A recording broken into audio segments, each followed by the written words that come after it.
Selamat siang Bapak dosen, perkenalkan nama saya Meti Alberta Jami dengan NIM 1903030029 kelas A semester 3 Prodi Sosiologi. Untuk video kali ini berkaitan dengan tugas yang Bapak berikan untuk mereview buku kedua mata kuliah Metode Penelitian Sosial dengan judul buku Research Methods and Writing Research Proposals, yang artinya metode penelitian dan penulisan proposal penelitian. Baik, bab pertama, penelitian ilmiah. Penelitian ilmiah adalah rangkaian pengamatan yang selalu menyambung, berakumulasi, dan melahirkan teori-teori yang mampu menjelaskan dan meramalkan fenomena-fenomena. Penelitian ilmiah sering diasosiasikan dengan metode ilmiah sebagai tata cara sistematis yang digunakan untuk melakukan penelitian. Penelitian ilmiah dapat didefinisikan sebagai penyelidikan sistematis, terkontrol, empiris, dan kritis dari proposisi hipotesis tentang dugaan hubungan antara fenomena yang diamati. Definisi ini memuat istilah-istilah yang diperlukan dalam mendefinisikan metode penelitian ilmiah dan menjelaskan prosedur yang telah diterima selama berabad-abad. Namun terlepas dari asalnya, semua penelitian dimulai dengan pertanyaan atau proposisi dasar tentang fenomena tertentu. Bagian pertama, karakteristik metode ilmiah. 5 karakteristik dasar atau prinsip membedakan metode ilmiah dari metode pengetahuan lainnya. Pendekatan penelitian yang tidak mengikuti prinsip-prinsip ini tidak dapat dianggap sebagai pendekatan ilmiah. Yang pertama, penelitian ilmiah bersifat publik. Kemajuan ilmu pengetahuan bergantung pada informasi yang tersedia secara bebas. Seorang peneliti, terutama di bidang akademik, tidak dapat memohon pengetahuan, metode, atau data pribadi dalam memperdebatkan keakuratan temuannya. Informasi penelitian harus dikomunikasikan secara bebas dari satu peneliti ke peneliti lainnya. Oleh karena itu, para peneliti harus sangat berhati-hati dalam melaporkan apa yang diterbitkan untuk memasukkan informasi tentang penggunaan metode pengambilan sampel, pengukuran, dan prosedur pengumpulan data. Yang kedua, sains itu objek. Sains mencoba untuk mengesampingkan eksentrisitas penelitian oleh para peneliti. Ketika sebuah penelitian dilakukan, aturan prosedur eksplisit dibangun dan peneliti terikat untuk mengikutinya, membiarkan chip jatuh di mana mereka terikat mungkin.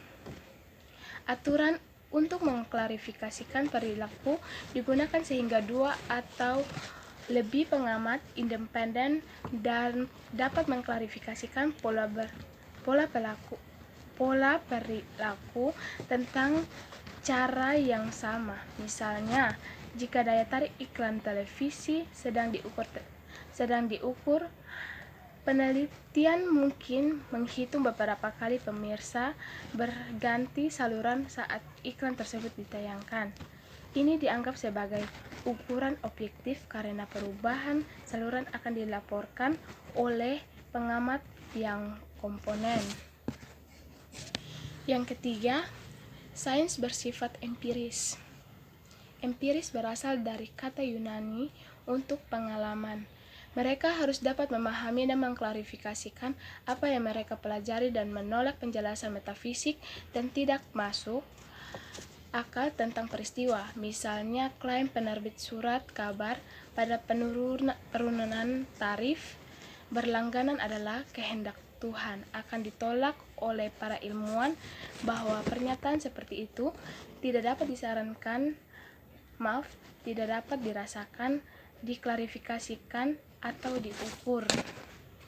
Definisi operasional penting dalam sains dan pengantaran sikap memerlukan beberapa penelusuran mundur. Pada dasarnya ada 2 macam definisi konstitutif mendefinisikan sebuah kata dengan menggantikan kata atau konsep lainnya untuknya. Sebaliknya, definisi operasional menetap prosedur yang harus diikuti dalam mengalami atau mengukur suatu konsep. Yang keempat, sains itu sistematis dan kumulatif. Tidak ada studi penelitian tunggal yang berdiri sendiri, juga tidak naik atau turun dengan sendirinya. Peneliti yang cerdik selalu memanfaatkan studi sebelumnya sebagai blok bangunan untuk pekerjaan mereka sendiri. Salah satu langkah awal yang dilakukan dalam melakukan penelitian adalah dengan mengkaji literatur ilmiah yang tersedia tentang topik tersebut, sehingga penelitian saat ini akan mengacu pada warisan penelitian sebelumnya. Tinjauan ini bermanfaat untuk mengidentifikasikan area masalah dan faktor yang penting mungkin relevan dengan studi saat ini. Selain itu, para ilmuwan berupaya untuk mencari keteraturan dan konsistensi di antara temuan mereka.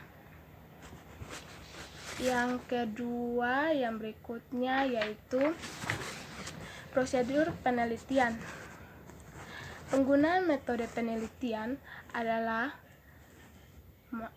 dimaksudkan untuk memberikan evaluasi data yang objektif dan tidak biasa. Prosedur penelitian adalah serangkaian kegiatan yang dilaksanakan oleh seorang peneliti secara teratur dan sistematis untuk mencapai tujuan penelitian. Proses penelitian 8 langkah yang khas Proses penelitian ada 8 langkah yang khas meliputi. Yang pertama, memilih masalah. Yang kedua, review penelitian dan teori yang ada jika relevan. Yang ketiga, mengembangkan hipotesis atau pertanyaan. Yang keempat, menentukan metodologi atau desain penelitian yang sesuai. Yang kelima, kumpulan data yang relevan. Dan yang keenam, analisis dan interpretasikan hasilnya. Yang ketujuh, sajikan hasil dalam bentuk yang sesuai. Yang kedelapan, replikasi penelitian bila perlu. Yang ketiga, sektor penelitian, akademik dan swasta. Praktik penelitian dibagi menjadi 2 sektor besar, akademis dan swasta. Riset akademis dan pribadi terkadang disebut sebagai riset dasar dan terapan. Namun istilah-istilah ini tidak digunakan dalam teks ini karena penelitian di kedua sektor tersebut dapat bersifat dasar dan atau diterapkan. Penelitian sektor akademik dilakukan oleh para sarjana dari perguruan tinggi dari universitas. Ini juga secara umum berarti bahwa penelitian memiliki pendekatan teoritis atau ilmiah. Artinya, hasil tersebut dimaksudkan untuk membantu menjelaskan media massa dan pengaruhnya terhadap individu.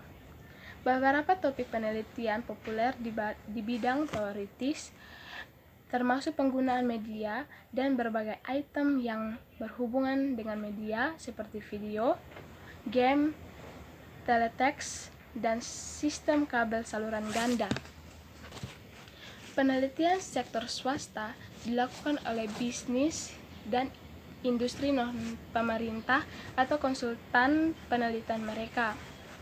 Ini umumnya penelitian terapan, artinya hasil dimaksudkan untuk digunakan dalam situasi pengambilan keputusan. Topik penelitian di sektor swasta memiliki analisis konten, media, dan preferensi konsumen. Penelitian akuisisi untuk menentukan apakah akan membeli bisnis atau fasilitas tambahan. Pendekatan hubungan masyarakat untuk memecahkan masalah informasional tertentu. Perkiraan penjualan dan studi citra properti yang dimiliki oleh perusahaan. Ada perbedaan lainnya antara penelitian akademis dan sektor swasta.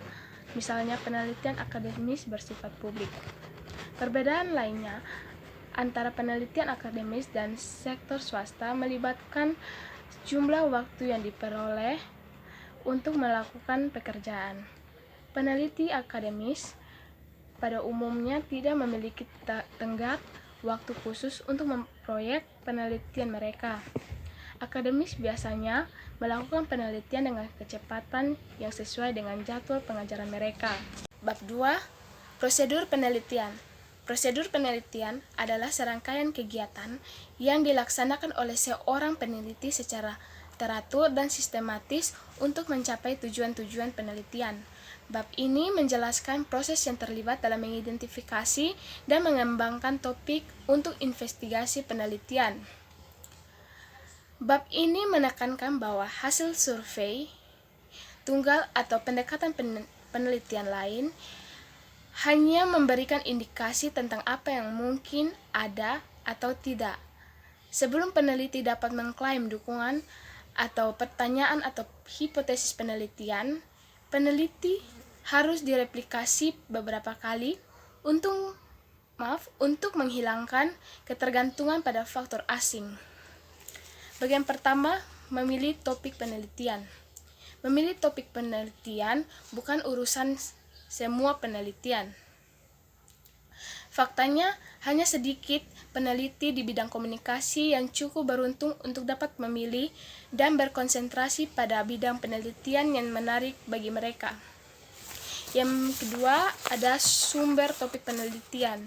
Bagian pertama, ringkasan penelitian adalah suatu cara yang efektif untuk menyajikan karangan yang panjang dalam sajian yang singkat berdasarkan urutan hasil penelitian yang telah dilakukan. Ringkasan juga dapat diartikan sebagai salah satu cara yang efektif untuk menyajikan suatu karangan panjang dalam sajian yang singkat. Dan berikut ada arsip data. Arsip data digunakan oleh para peneliti untuk menyelidiki pertanyaan yang berbeda dan yang data awalnya dimaksudkan untuk mengatasi. Misalnya, buku peringatan memberikan informasi tentang ukuran dan komposisi audiens untuk periode tertentu dalam waktu, tetapi peneliti lain dapat menggunakan data untuk pelacakan historis. Prediksi audiens di masa depan, perubahan popularitas jenis stasiun dan atau program dan hubungan antara peringatan audiens dan perdebatan iklan yang dihasilkan oleh masing-masing stasiun atau seluruh pasar. Yang berikut, keuntungan dan analisis sekunder. Idealnya setiap peneliti harus melakukan proyek penelitian sebesar-besarnya untuk mempelajari tentang desain, pengumpulan data, dan analisis. Sayangnya, situasi ideal ini tidak ada. Penelitian modern terlalu mahal, selain itu karena metodologi survei telah menjadi sangat kompleks, jarang menemukan salah satu peneliti atau bahkan sekelompok kecil peneliti yang ahli dalam semua fase studi besar. Yang ketiga, menentukan relevan topik. Yang keempat, meninjau literatur. Tinjauan ini memberikan informasi tentang apa yang dilakukan, bagaimana hal itu dilakukan, dan hasil apa yang dilakukan. Peneliti berpengalaman menganggap tinjauan literatur sebagai salah satu langkah yang paling penting dalam memproses penelitian karena tidak hanya memungkinkan mereka untuk bersandar dari data penelitian sebelum, tetapi juga menghemat waktu, usaha, dan uang. Yang kelima, menyatakan hipotesis atau pertanyaan penelitian. Yang keenam, penelitian dan desain eksperimental. Yang ketujuh, pemasukan penelitian dan layanan lapangan. Yang kedelapan, analisis dan interpretasi data. Dan yang terakhir, mempresentasikan hasil. Format yang digunakan dalam menyajikan hasil tergantung pada tujuan penelitian.